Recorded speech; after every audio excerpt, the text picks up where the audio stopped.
autor de delitos asociados a la contratación económica, derecho penal económico, entre otros, docente de la Universidad Anáhuac, docente en el Instituto de Estudios Universitarios IEU en Puebla, México, el lugar donde reside nuestro querido amigo doctor. Esta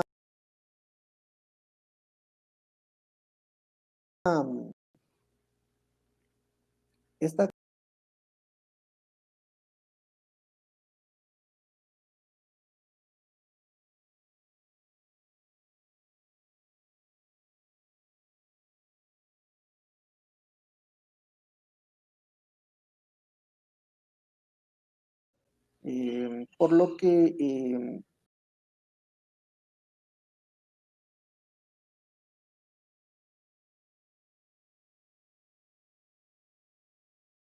en el uso de la palabra, mi querido doctor, para escuchar esa manera.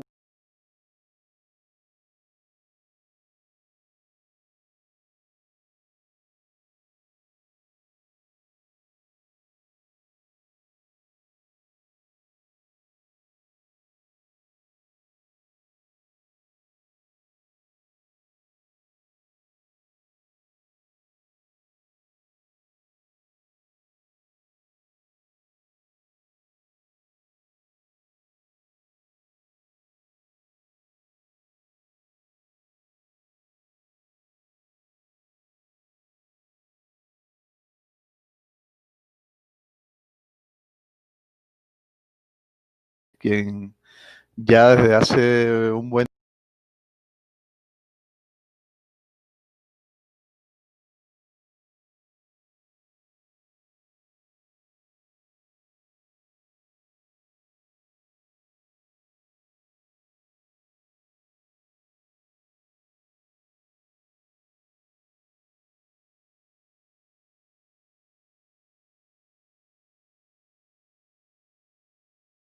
las cifras y el agravio de la mujer.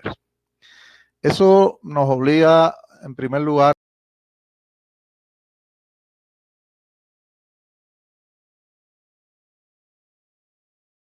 el tema de la pandemia y del delito hoy aparece en el entorno jurídico y social como un tema relevante.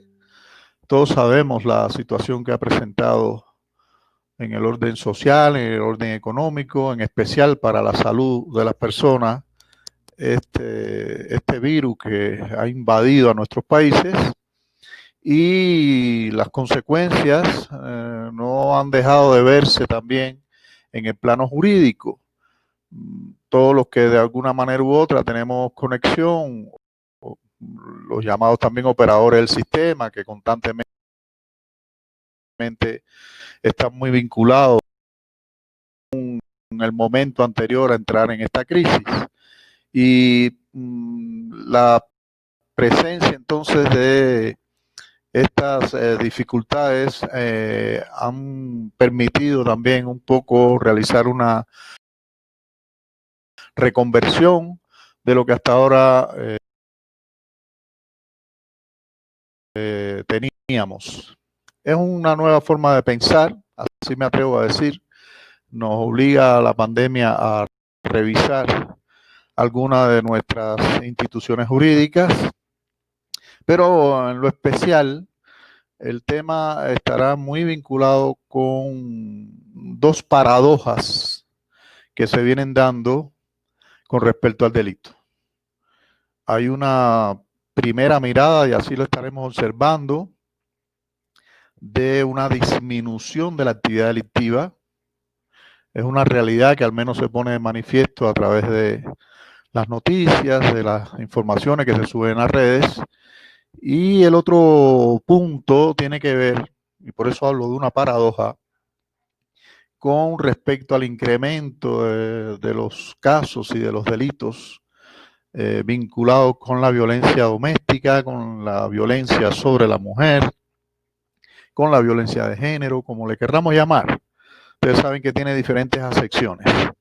Entonces, esa paradoja también invita a una reflexión, y es lo que muy modestamente queremos compartir con ustedes, a la espera también de el tema de la violencia hacia la mujer es de reciente factura, hay que decirlo así, sobre todo en la atención que le han dado los gobiernos, le han dado los estados, el empuje también de la ciudadanía en aras de aliviar ese fenómeno social que viene arrastrándose desde hace un buen tiempo y que hoy alcanza una connotación muy puntual. El tema también va a hacer referencia a algunas cifras. No voy a agobiarlos mucho con las cifras. En lo personal, siempre he visto el tema de las cifras con determinada reserva, mucho más en estos tiempos, en condiciones aparentemente normales. Algunos autores dicen que nunca hemos estado en una situación normal, que todas las situaciones sociales son situaciones anormales, pero lo cierto es que el tema de las cifras se ponen en dudas casi siempre. Y se ponen en dudas en primer lugar porque de una parte están los reportes que hacen las víctimas o los que pueden ser detectados por otras vías, y también están las llamadas cifras ocultas, las cifras negras, subterráneas, esas que no salen a flote y que realmente también reporta un escenario bien complejo con respecto al delito. Por eso siempre estudiar la delincuencia en cualquier momento va a estar condicionado a la mirada que le ponga el Estado, por un lado, que le pongan los medios de comunicación,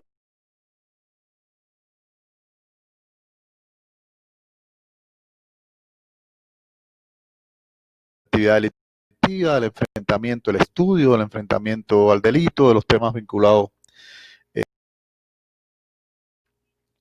La pandemia ha traído implicaciones para la vida diaria. Ya decía de los impactos que ha tenido en la salud, que ha tenido en la economía, y también encuentra entonces un rubro importante en los temas de seguridad ciudadana. Una conclusión a la que casi todo el mundo viene arribando es que como hay confinamiento, como hay aislamiento, como se produce realmente una situación de, digamos, las personas están cohibidas de hacer vida social, ha sido un imperativo necesario, sin dudas. Todo esto también ha provocado una reducción del delito. Ha provocado una reducción incluso de un tipo de criminalidad que es la más latente en Latinoamérica, que es la que tiene que ver con los homicidios, resultado también de una violencia en un plano mucho más general que ese que abarca el tema de la violencia sobre la mujer. Entonces, esta tendencia a la reducción derivado del aislamiento, del confinamiento, ha tenido diferentes discursos. Algunos de los discursos dicen que bueno, que ya no hay espacio, no se le ha propiciado el espacio a la criminalidad, no hay una fluencia de transporte público, establecimientos cerrados, espectáculos cerrados, centros comerciales, y todo esto entonces indica de que la criminalidad ha tenido que también transformar sus modos operandi, ha tenido también que abstenerse, por decirlo también de una manera positiva, abstenerse en la comisión de lo que habitualmente venía sucediendo. Y entonces esta baja, esta reducción de la criminalidad en nuestros países tiene, repito, que ver con estas causas. Entonces es una situación real. Estos lugares que han sido cerrados por órdenes ministeriales, por órdenes estatales, realmente han propiciado de alguna manera, eso es cierto, que la cifra de alguna manera cambie, de que la cifra tienda a disminuir. Y yo decía que también el escenario social es propicio para una reducción porque la presencia policial en las calles, de alguna manera controlando el cumplimiento del confinamiento y de las medidas que se han tomado, eso que forma parte de un control formal, sin duda, también ha contribuido. Entonces tenemos ahí ya un escenario con diferentes factores, casi todos factores exógenos que indiscutiblemente han evitado un incremento de la actividad delictiva en estos meses que llevamos de distanciamiento. La delincuencia entonces, en especial la callejera, se ha visto limitada. Aquí hay reportes de algunos países que son realmente cifras que pudiéramos considerar destacadas dentro de este ambiente. Quiero hacer mención a algunas de ellas para que se conozca en primer lugar el escenario, repito, en que nos encontramos en la actualidad. Algunos reportes son del mes pasado, del mes de mayo, otros son del mes de abril. Los cortes estadísticos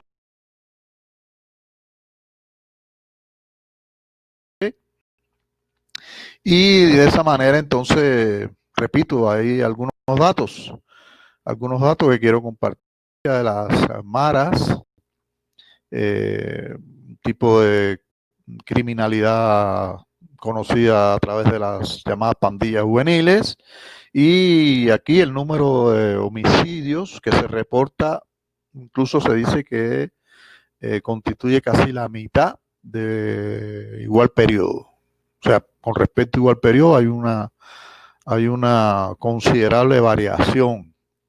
En el mes de marzo, aunque la cifra pudiera seguir siendo alarmante, pero solo hubo 65 homicidios, de un promedio alrededor de 2 homicidios por día, una disminución que casi representa la mitad, como ya les decía, de los meses anteriores, que eran casi de 4 diarios.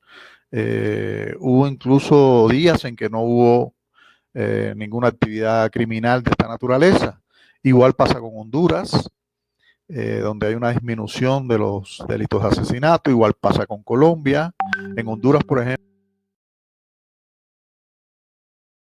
ejemplo, las restricciones establecidas por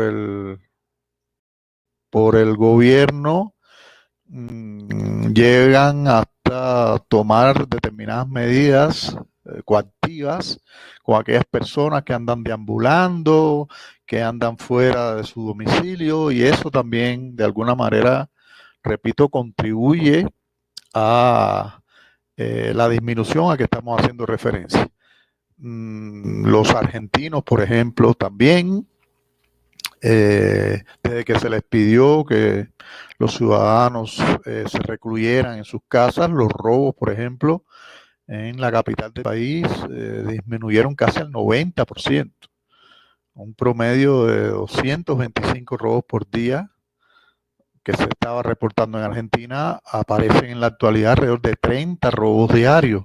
Una cifra, repito, que no es para aplaudirla, por eso nosotros llamamos un alivio, ¿verdad? Sin embargo, sigue estando presente en los temas de la criminalidad. Es propio siempre que hay una crisis que haya una incidencia, digamos, favorable con respecto a estos números. También aquí se señala en los datos a Brasil,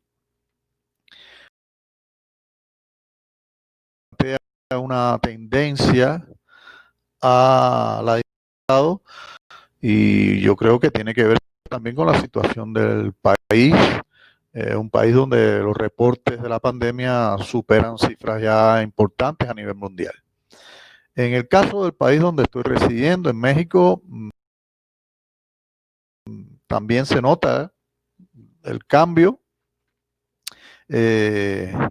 Digamos que los homicidios han ido cayendo. se reportan cifras más o menos aceptables comparado con otros momentos. Sin embargo, también los que analizan estos temas plantean de que hay una probabilidad de un repunte.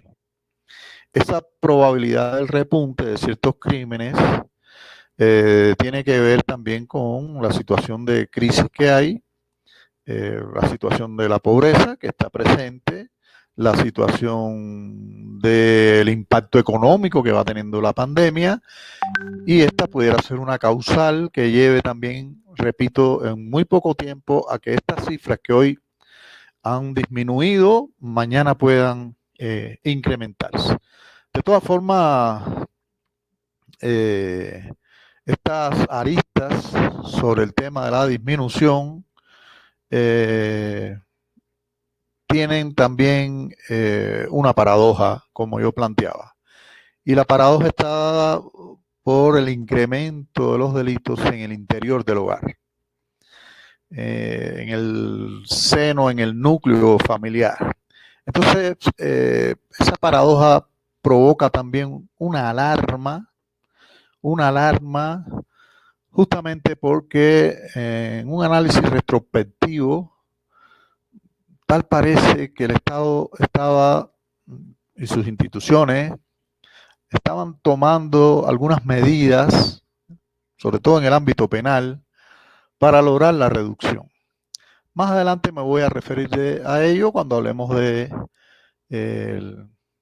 este escenario vinculado ya con el derecho penal, pero sin duda, efectivamente,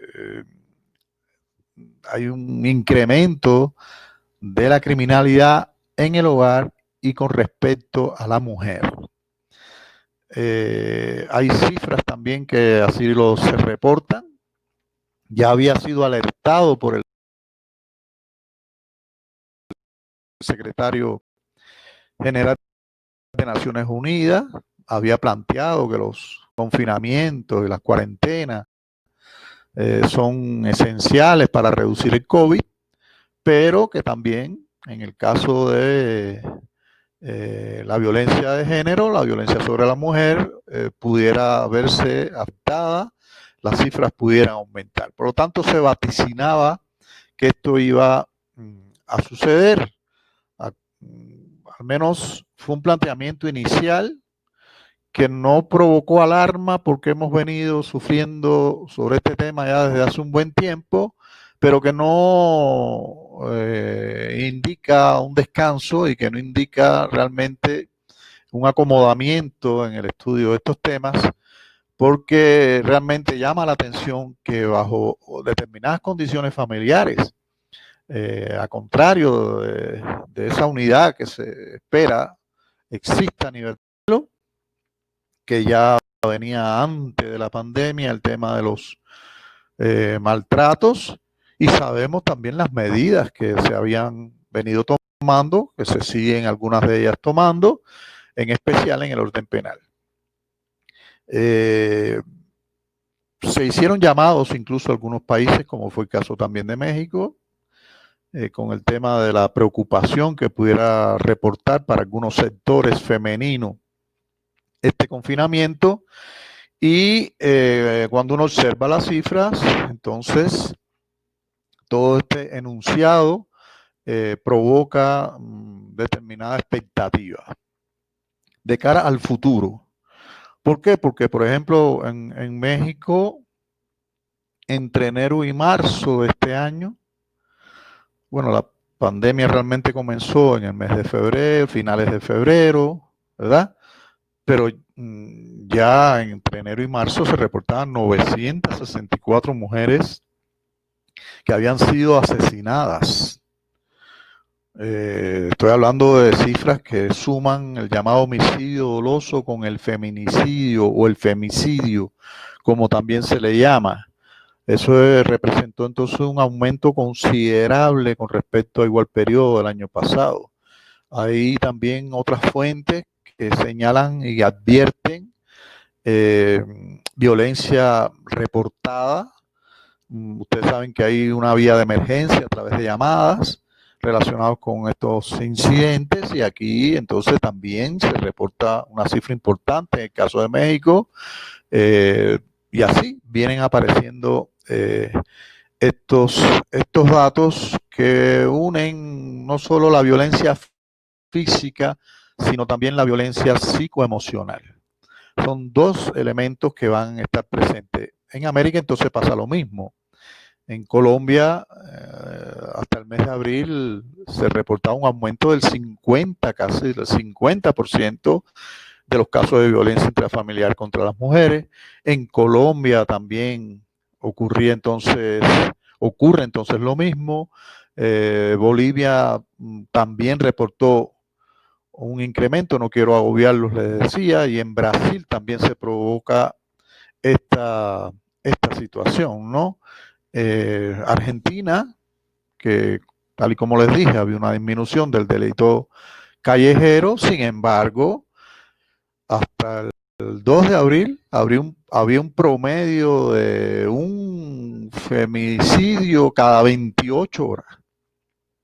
Igual pasa entonces con Chile, que se plantea una subida del 70% en los últimos días con respecto a este tema. Incluso las autoridades chilenas, los que se encargan de los temas vinculados con la mujer y la equidad de género, llaman la atención de que nos confiemos incluso de esas cifras que se reportan, porque el hecho de estar en cuarentena, la gente no sale tampoco a denunciar, y entonces es posible que esta cifra sea incluso mayor. Creo que ese mismo pensamiento existe incluso en Guatemala, existe también en Panamá, de que las cifras de violencia doméstica están condicionadas por las denuncias y por la acción que realizan las víctimas sobre sus victimarios.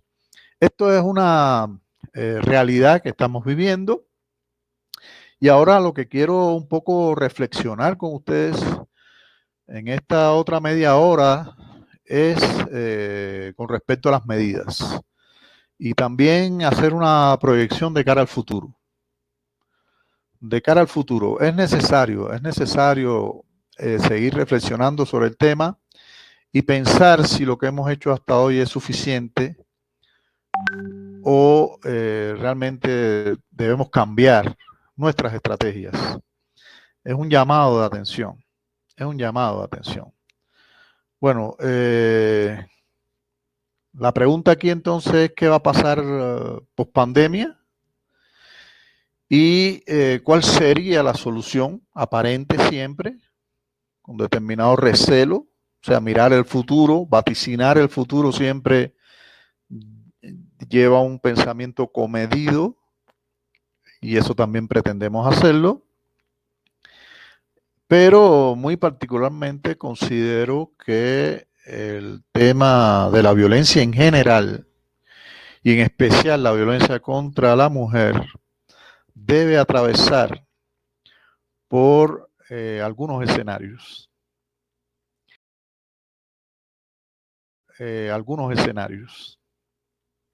Hay un trabajo muy interesante que me hizo llegar un colega peruano que reside en Ciudad México, Santos, que habla de los 3 escenarios que se nos avecinan post pandemia.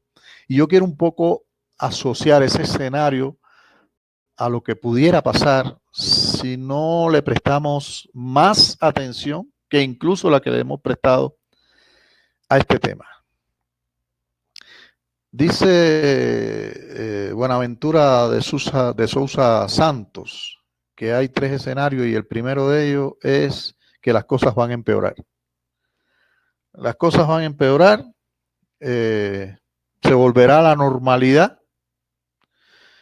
pero la crisis que tenemos ahora sin duda va a generar una sociedad más injusta, más insegura y mucho menos democrática. Bueno, cuando uno lo vincula con estos temas de violencia, indiscutiblemente tiene que pensar de que entonces todas estas cifras se irán incrementando. Todas estas cifras se irán incrementando si la crisis, incluso de valores, se acrecienta. En un segundo escenario, se plantea entonces hacer cambios, pero mantener una igualdad de cosas. Es decir, que todo quede igual, pero que haya algunos remiendos que de alguna manera logren que los conflictos aparentemente se apacigüen. Y aquí entonces también se entrará en conflictos democráticos, en tanto a los efectos de querer proteger la vida, dice de Sousa, se pone en peligro algunas libertades democráticas. En este tema que nos ocupa, creo que volveríamos a una sociedad donde arreciaríamos mucho más la criminalización del varón, sin cambiar el status quo en materia jurídico-penal. ¿De qué estamos hablando? Estamos hablando de que se mantendrían las políticas públicas, nada que ver con políticas preventivas exacerbadas,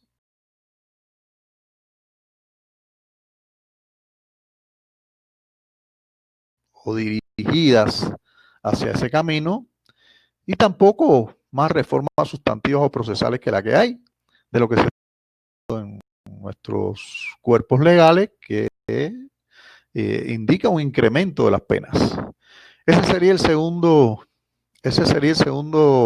escenario posible dentro de este panorama, y incluso temas tan necesarios para abordar el tema de la violencia contra la mujer, como es el tema de darle un carácter científico, y además de eso mantener las investigaciones, incrementar las investigaciones socioculturales sobre el tema, las investigaciones jurídicas sobre el tema.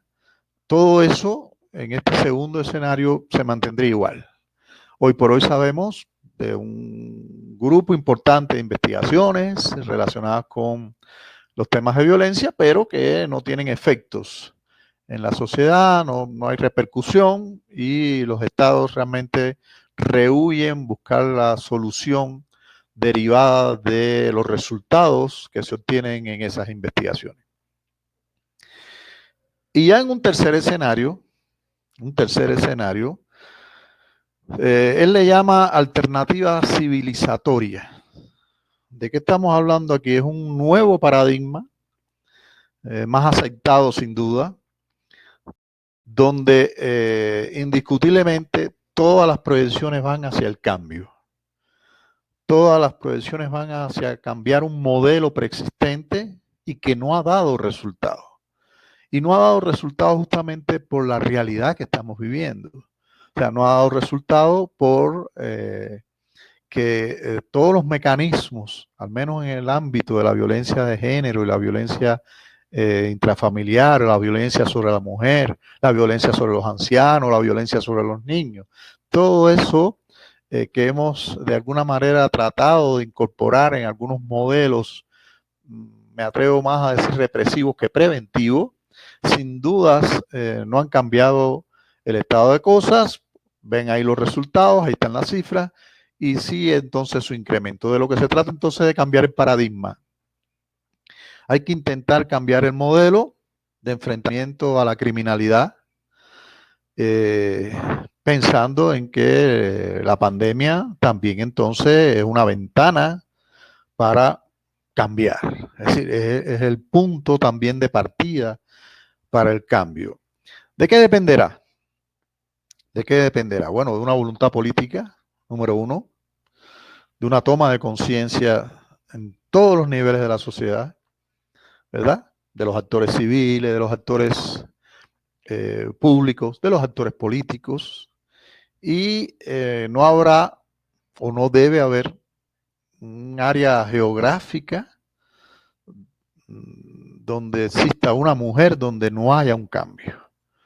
Al menos así es como yo veo este tercer momento importante, repito, y decisivo para poder cambiar este estado de cosas. Importantísimo el rediseño de la política criminal. No hay que partir de un análisis nuevo, sino de reconversionar también lo que hoy hemos hecho en materia político-criminal. Es una pena realmente tener a la mano toda una proyección convencional. Así ocurre con la Convención Interamericana para prevenir, sancionar y erradicar la violencia contra la mujer, la Convención de Belén de Pará, la Convención sobre la eliminación de toda la forma de discriminación de Naciones Unidas. Ahí está el escenario también jurídico para poder trazar, diseñar y reconvertir, como he dicho, esta política criminal que forma parte de todo un contexto vinculante con las llamadas políticas públicas. Entonces, este será, desde mi modesto criterio, la visión que el Estado moderno, es decir, no puede seguir con los esquemas tradicionales, y eso va a tener una repercusión también en los temas de la criminalidad. Parto entonces de que la disminución, no hablaré de erradicación porque puede parecer utópico, pero la disminución dependerá mucho de estas políticas públicas. Dependerá mucho de la política criminal que se trace, dependerá mucho de la prevención como un factor insuperable para erradicar las causas que propician las actividades delictivas, y no dejará entonces de mirar, tener a la vista también el derecho penal. Derecho penal que apareció en este tema para reprimir con fuerza hechos vinculantes con la violencia contra la mujer. No quiero detenerme mucho en este enfoque, pero así se ha dicho. Es decir, el papel del derecho penal bajo principios ancestrales tiene también que cambiar. Bajo la mirada incólume del derecho, de ser un derecho subsidiario, de ser un derecho fragmentario, de ser un derecho donde se protegen los bienes jurídicos más relevantes. Entonces, habrá que hacer una valoración también retrospectiva de lo que está ocurriendo en esta etapa de crisis, y yo me atrevo a decir que habrá que hacerla partiendo de algunas preguntas. Las preguntas nos dirán si hemos escogido el camino correcto o no, si lo que hemos hecho hasta hoy es suficiente o no. Y la cuestión sería entonces preguntarse para qué ha servido el incremento normativo, que a veces ha estado guiado por eso que llamamos populismo punitivo. ¿Para qué hemos creado leyes especiales vinculantes con la violencia de género? ¿Qué efectos ha tenido la criminalización del varón con penas extremadamente excesivas? ¿Qué efectos ha tenido? Ahí están los resultados. Es decir, antes de pandemia, nuestras normas penales prevén sanciones bien severas. No ha provocado la reducción del delito. Entonces, en esta mirada, también llamo la atención sobre otros puntos que han entrado en debate y que han hecho que se pierda también el horizonte en el estudio de estos temas. Y uno tiene que ver incluso con los temas de seguridad jurídica, de taxatividad de la norma, ¿verdad? Que considero importantísimo, que considero primordial, pero que a veces nos separa de una mirada más exhaustiva sobre el tema de la violencia sobre la mujer. Entonces, aquí también hay un aspecto que quiero destacar. Entre los operadores del sistema, estoy seguro que muchos de ustedes lo son, uno de los puntos esenciales entonces ha tenido que ver con el tipo penal. Un rechazo al tipo penal de femicidio o feminicidio, las inconsistencias de la arquitectura legislativa que han asumido estas conductas se han puesto en crisis por su homologación o por su homogeneidad con el delito de homicidio. Pero por ahí anda el debate. Entonces, en lo que hay que pensar es si ese debe seguir siendo el punto central cuando hablemos de feminicidio.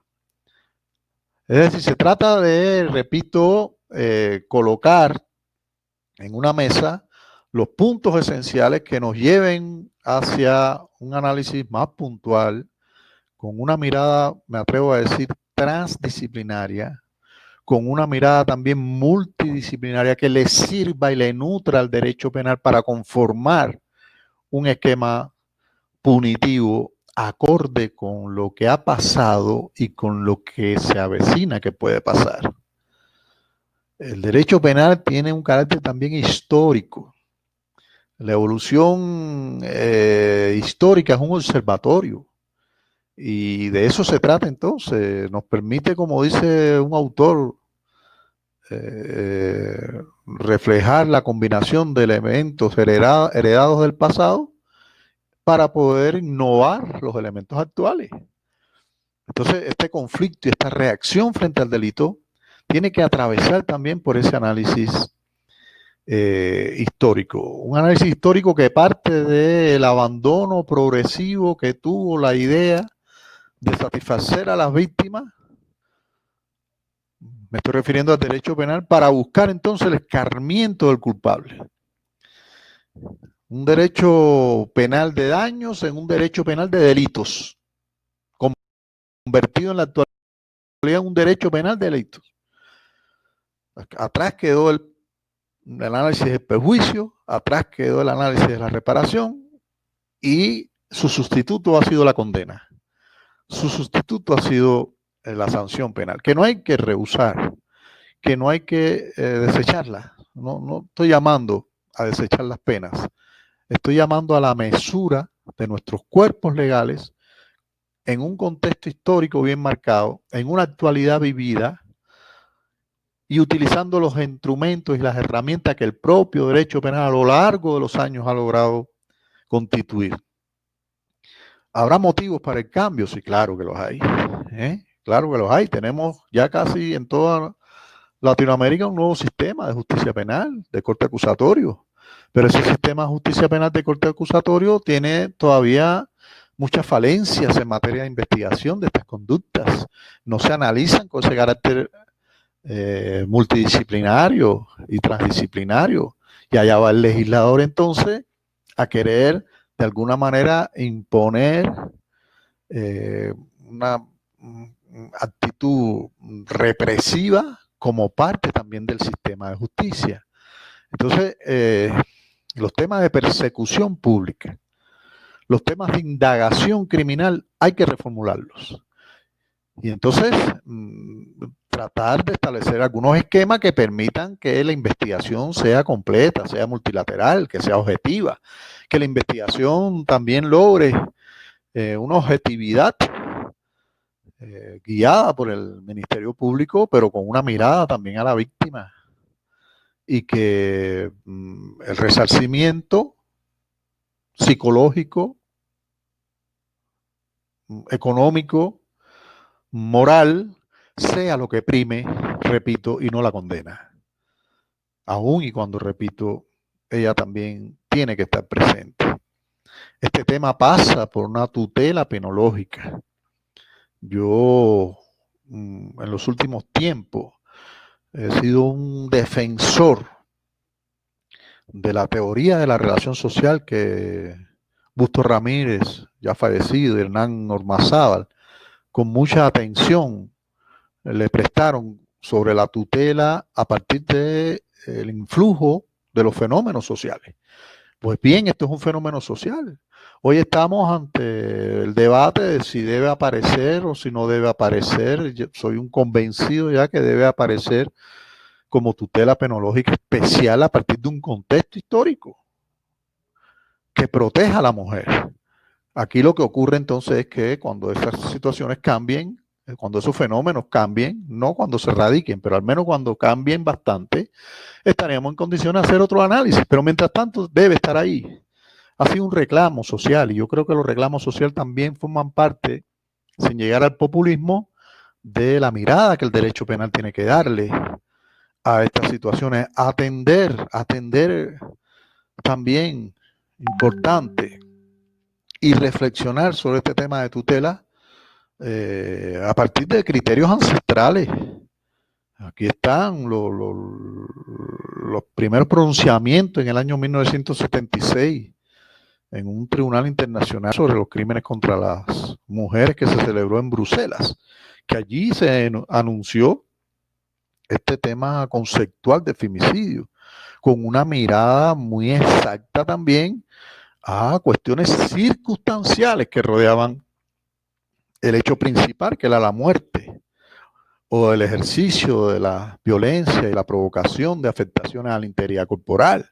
Entonces, esa mirada ha faltado, lamentablemente, en nuestros textos y han sido entonces como especies de Frankenstein, creando normas para darle respuesta a algo que ya desde hace un buen tiempo estaba planteado en el orden etimológico, en el orden conceptual, y que de ahí deriva la naturaleza jurídica de lo que hoy tenemos como delito. Yo creo que el derecho penal tiene que alimentarse también de los aportes y de las experiencias de otros países.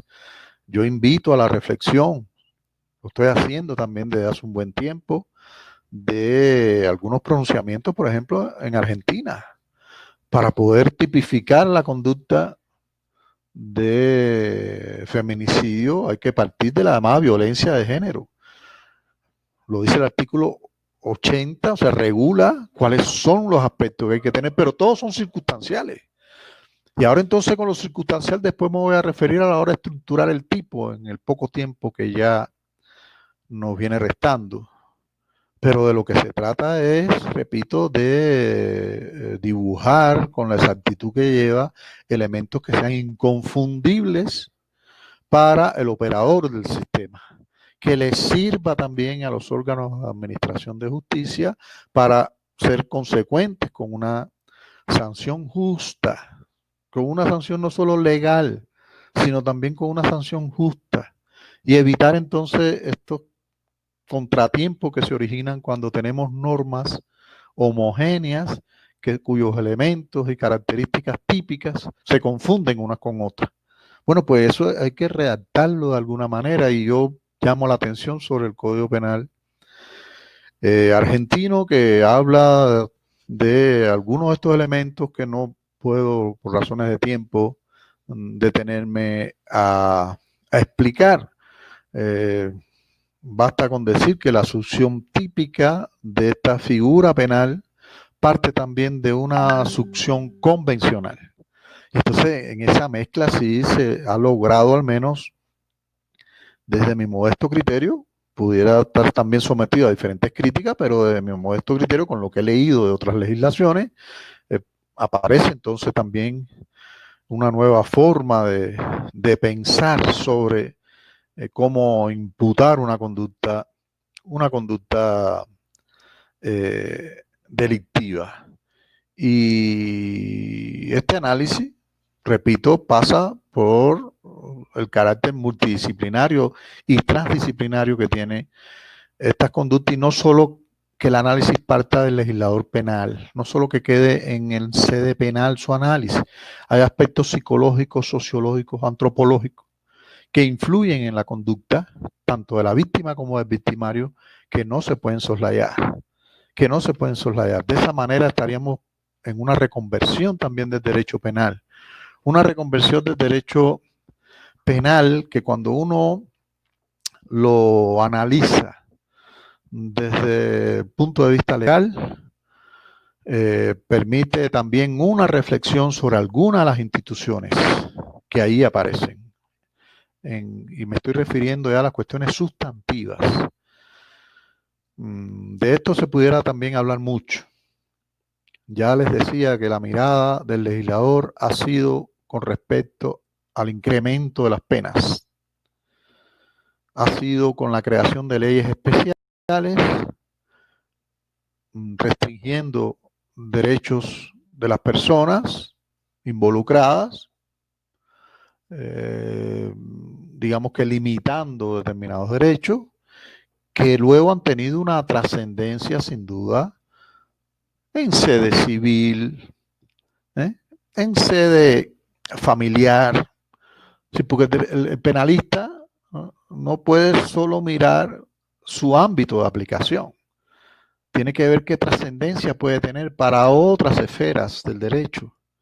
Entonces, cuando usted dice el sujeto tiene que alejarse de la vivienda, si usted no le asegura una vivienda a ese sujeto, en el caso que no la tenga, usted está propiciando otra manifestación que pudiera llegar a ser delictiva. Porque hay un derecho fundamental a la vivienda, hay un derecho fundamental a tener una vida en sociedad. Entonces no se trata en esta criminalización del varón de despojarlo y dejarlo al desamparo. El legislador tiene que mirar más allá del ámbito penal para poder encontrar una respuesta eficaz a la decisión que va a tomar. Hay otros aspectos relevantes aquí importantes. Tenemos en nuestros cuerpos legales instrumentos que no se han tocado con respecto a la violencia de género o la violencia contra la mujer. Hoy en los foros se discute mucho, digamos, en materia de corrupción, declarar la imprescriptibilidad de esos delitos. Bueno, ¿por qué no traspolarlo también a la mujer? ¿Por qué no traspolarlo en el ámbito de protección a la mujer? Que no prescriban, que esos recuerdos de la mujer, que esa memoria que queda en la mujer por un acto de violencia y que puede dar lugar a una denuncia pasado varios años, no sea un obstáculo para la persecución penal. Es uno de los temas que hay que debatir. Hay que debatir el tema de las estructuras legales con respecto a las circunstancias que agravan la conducta y con respecto también a las llamadas condiciones objetivas de punibilidad.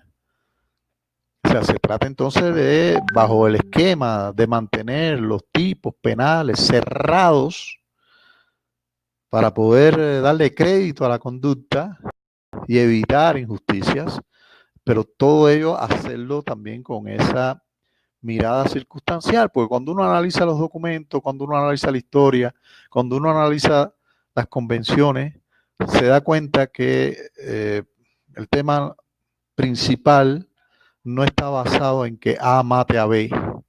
El tema principal está en las circunstancias que han rodeado ese hecho criminal. Hacia ahí entonces habrá que trabajar, como habrá que trabajar en causales de exoneración de responsabilidad penal para el caso de la víctima que ha sido sometida a una violencia por parte de su pareja en fin. Son temas que el derecho penal moderno, una respuesta conforme a los tiempos, que ha tenido mucho que ver con la crisis que hoy estamos viviendo, que ha tenido mucho que ver con una realidad que no hemos podido superar, que no la hemos superado en su aspecto más positivo. Entonces, yo quiero finalizar ya casi llevamos una hora, y insistir en la idea de que el virus, como dice Buenaventura de Sousa Santos, el virus es un pedagogo. Es un pedagogo que está intentando decirnos algo. Y el problema es saber si eso que nos está diciendo lo vamos a escuchar o no lo vamos a escuchar.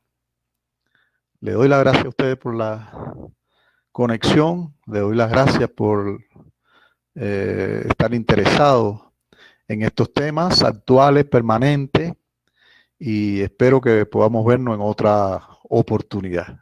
Era todo lo que quería comentarles. Muchas gracias, doctor.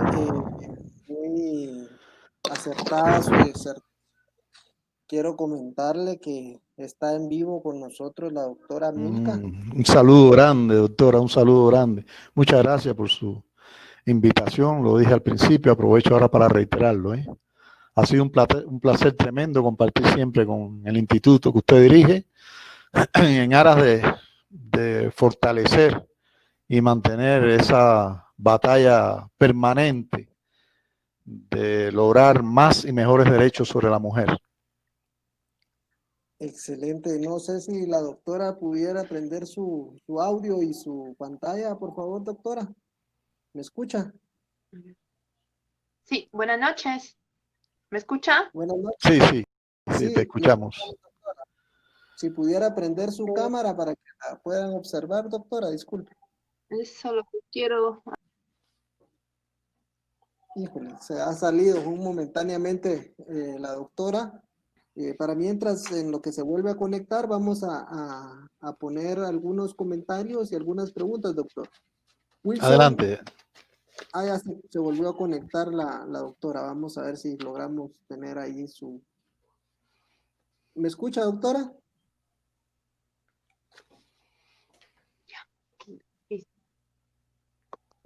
Aquí Ahora estamos, sí. doctora, queriendo escuchar y que diera unos comentarios ahí acerca de esta magnífica ponencia y pues con esta unión que hemos realizado, tanto el instituto como la casa, pues hemos logrado pues llevar más academia, más información, más eventos académicos y pues la dejo en el uso de la palabra para que pueda dirigirse al público, doctora Milka. Muy buenas noches con todos. Muchísimas gracias, doctor Denis, a la Casa del Operador de Justicia, al Instituto Veritas Juris Vox Day, por la constancia, capacitaciones que viene realizando y actualizándonos en temas tan importantes. Hoy día disertado el doctor Carlos Mejía, un excelente jurista, muy importante, él siempre muy atento a los temas de actualidad, es un académico, investigador, un profesional notable, y le doy gracias, doctor Carlos Mejía, Gracias a usted, por haber gracias a usted. aceptado y porque sigamos adelante en este caminar, ¿no? Como es la investigación, las capacitaciones académicas que son tan importantes, seguir nosotros trabajando en ello, aportando y también contribuyendo, ¿no? Para el desarrollo de nuestros países, de los derechos fundamentales, ¿no? Y estar a la vanguardia de ello. Desde Lima, Perú, les abrazo a todos los que están en contacto en estos momentos para seguir nosotros capacitando ya de acá al próximo martes, creo el 7 de julio, ya entramos en otros temas que vamos a seguir trabajando en la mano de la Casa del Operador de Justicia y felicitarle también al doctor Denis, ¿no? Por el esfuerzo que están haciendo en estas capacitaciones.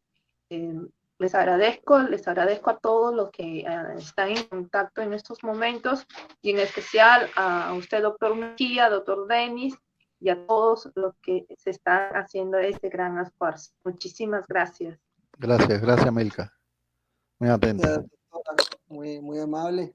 Vamos a continuar con las preguntas que se nos habían realizado vía chat. Gabriela Ivonne dice que nos manda un saludo desde San Marcos. Doctor, es un departamento aquí en Guatemala muy bonito. Sí, lo conozco. ¿Conoce San Marcos? Sí, claro. He tenido alumnos de ahí en mis clases de maestría y de doctorado en LUSAC. Excelente, doctor. Mire, le mandan saludos desde San Marcos. Alison Helen dice, ¿se podría considerar que el estrés del encierro por la cuarentena ocasiona situaciones de violencia intrafamiliar al grado de una tentativa o un homicidio? Bueno, los aspectos psicológicos del individuo forman parte del análisis criminogénico, que la criminología en especial estudia.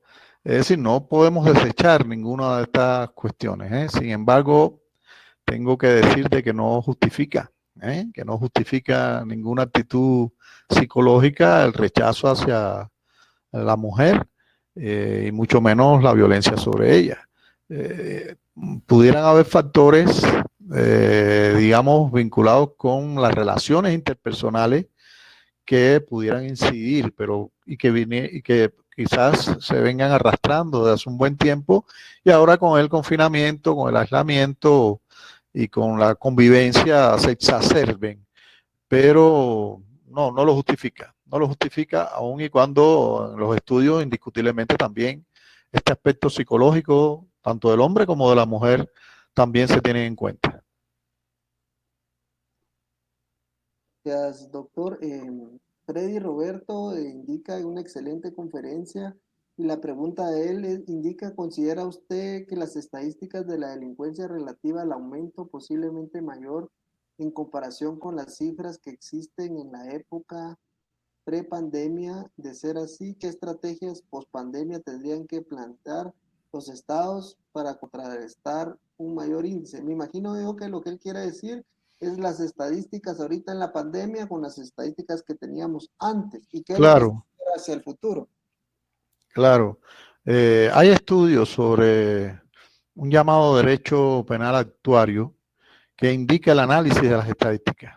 Es un referente sin duda siempre atender cómo marchan las estadísticas, teniendo también presente algo que yo planteaba al inicio de mi intervención, la presencia de las cifras negras, la presencia de algunas cifras ocultas, y algunas condicionadas también por la situación que estamos viviendo, pero considero que sí, los estudiosos de estos temas tendrán que hacer un balance entre un momento y otro. Las cifras actuales están diciendo que hay un incremento casi en el 50% en casi todos nuestros países de la violencia sobre la mujer, y yo pienso que indiscutiblemente ha tenido que ver con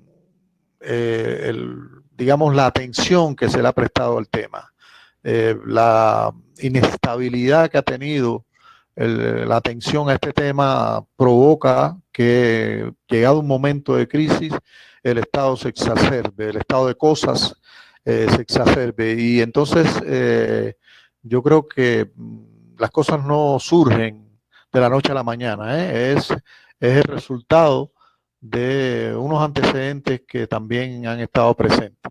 Sobre esos antecedentes, sobre lo que ha ocurrido en la actualidad, sobre todo eso habrá que repensar, que es de lo que se trata, ¿no? Que repensar, pero me atrevo a decir que vinculando el carácter científico que hay que darle a estos fenómenos con un elemento que a veces obviamos, y que tiene que ver con la democratización del derecho, y en especial con la democratización del derecho penal. Si no hay participación de los actores civiles, si no hay participación de la sociedad civil y de los diferentes componentes que tiene la sociedad, me estoy refiriendo también a los grupos sociales y en especial también a los grupos femeninos, no habrá un análisis serio sobre el tema. Es al menos como yo lo veo. Es decir, hay que lograr ese consenso para poderlo enfrentar, para poderlo prevenir, para poder trazar también algunas estrategias y políticas públicas que logren definitivamente aliviar este fenómeno que hoy también es una pandemia, que nos viene arrastrando desde hace un buen tiempo. Muchas gracias, doctor. Excelente. A su criterio, dice Yesenia Valle, ¿qué medidas de seguridad deben implementar entonces a su criterio, doctor, para no vulnerar derechos y evitar injusticias? A ver, sí, discúlpame. Sí, dice, mis respetos. Excelente presentación, doctor. Saludos desde Guatemala y muchos saludos a su señora esposa. Abrazos. ¿Quién habla? ¿Cómo se llama? ¿Que Yesenia, conoce a mi esposa también? sí, Yesenia Ovalle. Ah, ya. Un saludo para ella, Yesenia. Un saludo para ella. Y a ver, el espectro de las medidas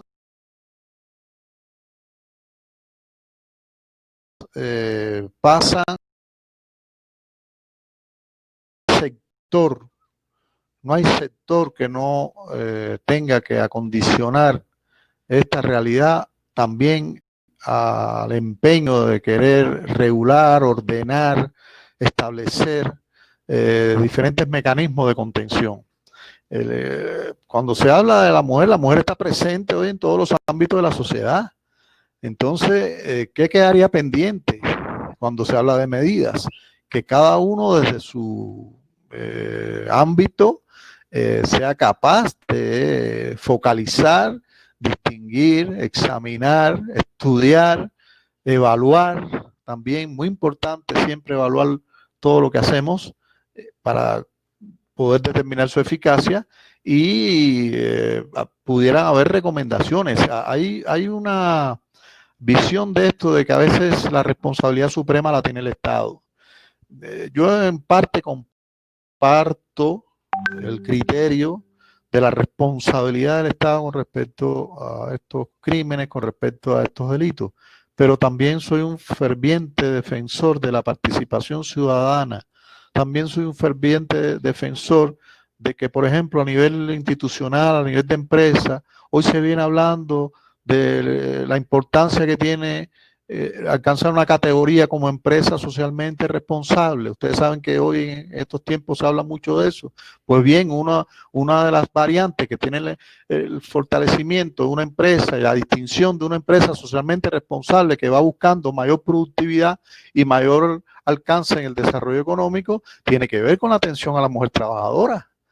Entonces, es muy amplio el espectro para estudiar el tema, porque hay un tipo de acoso laboral que también incide, o sea, está presente el tema de la violencia sobre la mujer.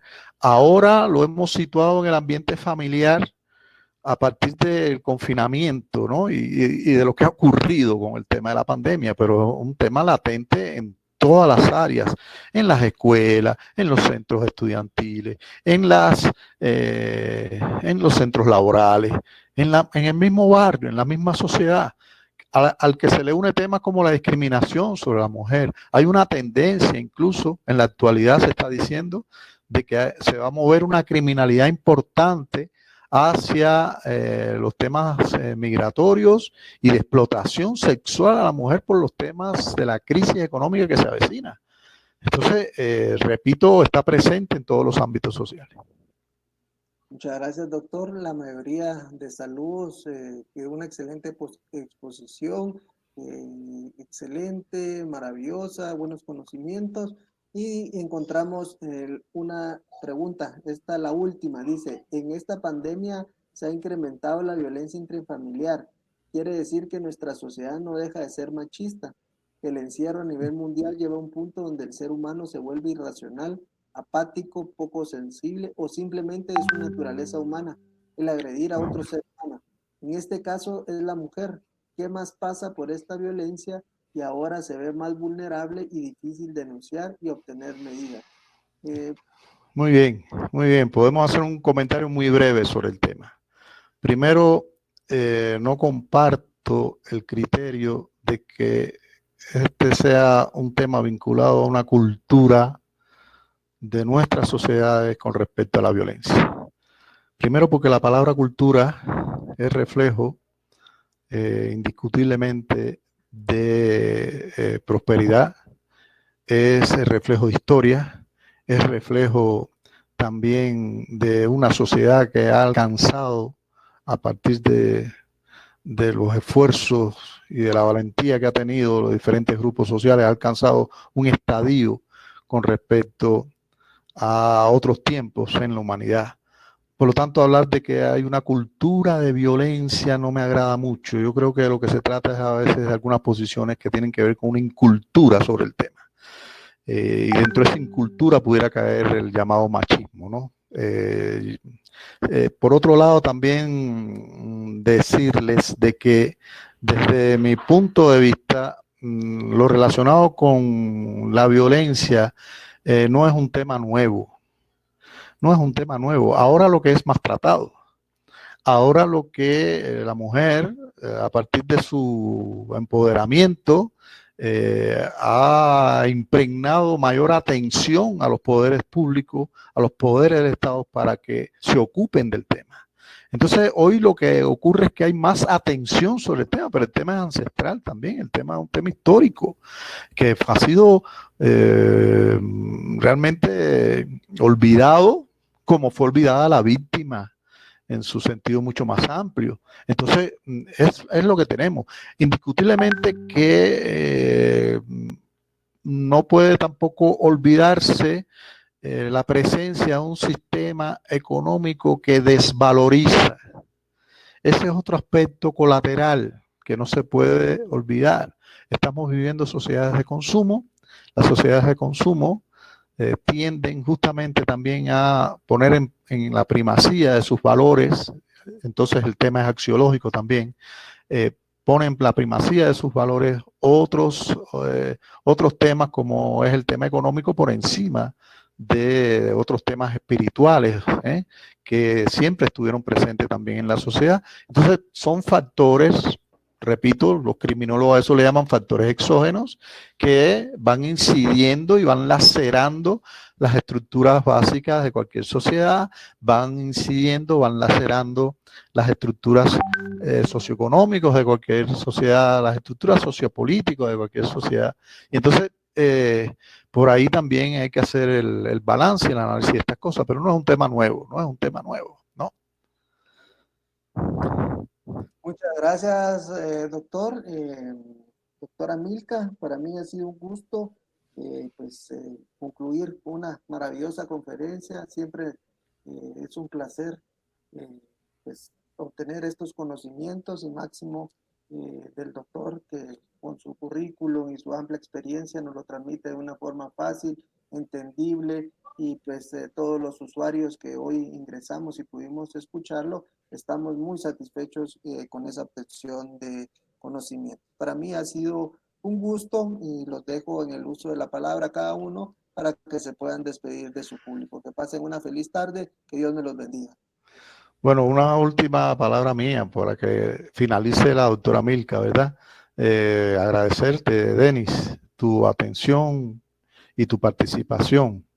Una vez más, yo también me he sentido muy satisfecho. Creo que incluso las preguntas todas han sido bien enfocadas y me parece que lo que nos corresponde es seguir trabajando sobre estos temas tan complejos, ¿no? Y quedando entonces a la disposición de ustedes para cualquier otra oportunidad. Muchas gracias reiteradas. Gracias a todos. Y qué importante es que nos unamos. Somos ciudadanos, agentes de cambio social. Estamos esperando ese cambio tan ansiado ahora con estos retos que nos toma con esta pandemia, los cambios que tenemos que ir realizando, haciendo, y el tema que ha sido tan importante de abordarlo como es la violencia, ¿no? Que del tema de la violencia, como usted lo dice, doctor Mejía, no es de ahora, ya venimos tiempos atrás, pero seguimos luchando por nuestros derechos, para que se cumplan, avanzando en todas las medidas y siempre buscando no quedarnos sin accionar, ¿no? Estar constantemente en ello, incidiendo para que haya un respeto en la sociedad, tanto de hombres como mujeres, y que esta violencia disminuya, ¿no? Eso es lo que estamos nosotros con estas capacitaciones que hacemos, ¿no? Sacar soluciones, acciones para que vaya disminuyendo esta violencia que también se convierte en una pandemia porque es generalizada. Así que sigamos trabajando conjuntamente. Gracias a la Casa del Operador de Justicia, doctor Denis.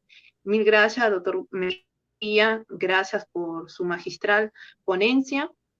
Ciudadanos Agentes de Cambios Internacional. el Instituto Peruano de Ciencias Jurídicas y Sociales, Verita Jure Boxtey, les agradece y próximamente ya estaremos en un nuevo enlace. Dios los bendiga. Gracias. Gracias. Feliz tarde, nos vemos. Feliz tarde a todos. Hasta luego.